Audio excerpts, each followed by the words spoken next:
بابری مسجد کی شہادت کی ایک اہم وجہ یہ ہے کہ وہ ویران تھی ہوگا، اور آپ کا دل بھی یہ کہے گا کہ ایک وجہ یہ تھی کہ وہ مسجد ویران تھی۔ بابری مسجد کی جو شہید بابری مسجد ہے جو ہاتھ سے نکل چکی ہے گویا کہ، اس کا میں آپ کو پیغام دینا چاہتا ہوں۔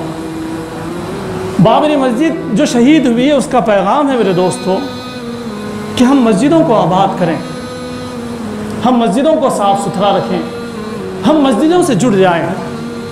بابری مسجد کی شہادت کی ایک اہم وجہ یہ ہے کہ وہ ویران تھی۔ ایک اہم وجہ یہ تھی، میرے کو آپ سینکڑوں مرتبہ کہنے کے لیے کہے تو میں آپ کو کہوں گا، اور آپ کا دل بھی یہ کہے گا کہ ایک وجہ یہ تھی کہ وہ مسجد ویران تھی۔ آج اگر ہم مسجدیں ویران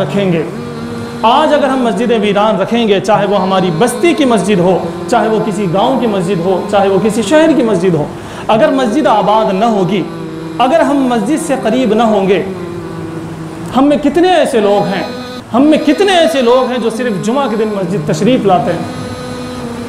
ہم میں سے کتنے لوگ ایسے ہیں جو فجر کی نماز بھی مسجد میں پڑھتے ہوں، جو ظہر کی نماز بھی مسجد میں پڑھتے ہوں، عصر کی نماز اور مغرب اور عشاء کی نماز بھی مسجد میں پڑھتے ہوں؟ ہم میں کتنے ہیں وہ لوگ؟ ہمیں کیوں بات سمجھ میں نہیں آتی؟ شہید مسجد ہمیں یہ پیغام دیتی ہے کہ مسجدوں کو آباد رکھو، مسجدوں سے جڑ جاؤ۔ بستی میں جتنے چھوٹے چھوٹے بچے ہیں، جتنے نوجوان ہیں، وہ مسجد میں وقت گزاریں۔ وہ مسجد میں وقت کیسے گزاریں؟ ان کے لیے مکتب کا التزام ہو، ان کے لیے تعلیم بالغان کا التزام ہو، ان کے لیے مسجد کی طرف سے سپورٹس کا انتظام ہو، ان کے لیے مسجد کی طرف سے ایجوکیشن کا انتظام ہو۔ اگر یتیم بچے اور یتیم بچیاں ہیں تو ان کا کچھ کرنا مسجد سے ہو۔ اگر کوئی بے روزگار ہے تو ان کا بھی کنسلٹ مسجد سے ہو، مسجد سے ان کو روزگار مل سکے۔ اگر کوئی بھٹکتا پھرتا ہے، کوئی بہہ گیا ہے، تو اس کو مسجد کے لوگ جائیں اور جا کر اسے سمجھانے کی کوشش کریں، یعنی کہ کاؤنسلنگ سینٹر بھی ہو، یتیموں کے لیے بھی یہاں پر کچھ ہو، بیواؤں کے لیے بھی یہاں پر کچھ ہو، بے روزگاروں کے لیے بھی یہاں پر کچھ ہو، لڑائی جھگڑے اگر گھریلو ہیں تو اس کے لیے بھی کچھ ہو، اگر کوئی آوارہ پن میں آ گیا تو اس کے لیے بھی کچھ علاج مسجد میں ہو۔ اگر یہ سب ہوگا تو مسجد آباد ہوگی۔ اور بابری مسجد، شہید بابری مسجد کا یہ پیغام ہے کہ یہ تمام چیزیں ہونی چاہیے۔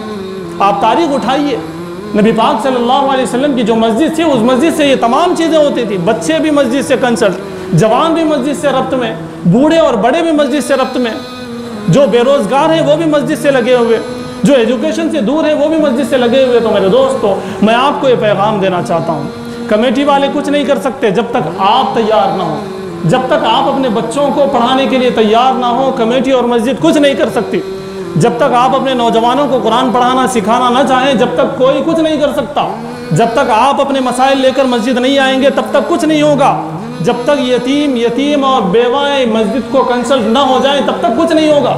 اس لیے میرے دوستو، شہید بابری مسجد کا یہ پیغام میں دینا چاہتا ہوں کہ یہی نہیں، ہر مسجد پوری بستی کے لیے ایک پاور ہاؤس ہے، ہر اعتبار سے ہونا چاہیے۔ جیسے مسجد نبوی تھی اسی طرح ہمیں ہونا چاہیے۔ اللہ تعالیٰ سے دعا ہے کہ اللہ تعالیٰ ہمیں مسجدوں کو آباد کرنے اور اپنے معاملات کو مسجد سے اور امام سے، خطیب سے جوڑنے کی اللہ تعالیٰ ہمیں